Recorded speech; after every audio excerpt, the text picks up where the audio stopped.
Contohnya adalah sanksi terhadap Hakim Eko Arianto yang memberikan putusan ringan terhadap terdakwa Harvey Muiz dengan alasan terpidana berperilaku sopan di persidangan dan kepala keluarga, sehingga vonis dijatuhkan lebih rendah dari tuntutan 12 tahun menjadi 6,5 tahun. Sangat sedih sih Pak ya. Kemudian dia dengan uang pengganti hanya 210 miliar. Sanksinya adalah dimutasi ya.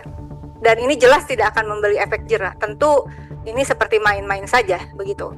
Dan dalam kesempatan ini saya mendukung Komisi Yudisial dan juga Mahkamah Agung rasanya untuk mereview sanksi karena indikasi kuat terjadi suap di dalam putusan sidang ini. Sanksinya bukan mutasi dong seharusnya ya. Seharusnya adalah diberhentikan dari jabatannya dan diproses indikasi suap terhadap putusan ringan tersebut. Mudah-mudahan kita sepakat ya Pak. Dan MA mudah-mudahan segera bekerja, Komisi Yudisial juga nanti memberikan rekomendasi kepada Presiden Republik Indonesia untuk pencopotan terhadap Hakim Eko Arianto yang akhirnya dari sidang tersebut mengajukan permohonan pengujian pasal 18 ayat 1 huruf B Undang-Undang Nomor 31 Tahun 99 tentang pemberantasan tindak pidana korupsi yang telah diubah dengan Undang-Undang Nomor 20 Tahun 2001 Undang-Undang Tipikor terhadap Undang-Undang Dasar Negara Republik Indonesia tahun 1945. Menurut para pemohon yang terdiri dari PT Timah dan juga beberapa pengusaha, bahwa pasal yang diuji dimaksud menghambat pemberantasan tindak pidana korupsi yang dilakukan negara yang kemudian merugikan hak konstitusional dan menjadi tidak adil bagi para pemohon, bertentangan dengan konstitusi.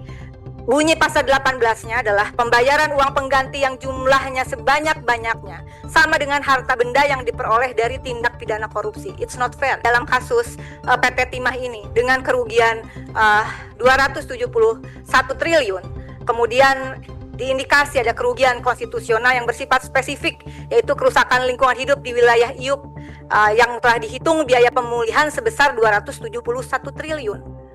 Kalau si terdakwa hanya dikenai sanksi 210 miliar, sisanya siapa yang nanggung? PT Timah dan pengusaha Timah yang lain begitu terhadap IUP tersebut. Terdakwa harus mengganti keseluruhannya. Caranya bagaimana urusan dia? Jangan dibebankan kepada orang yang sebetulnya justru mengalami kerugian dari tindak pidana korupsi tersebut.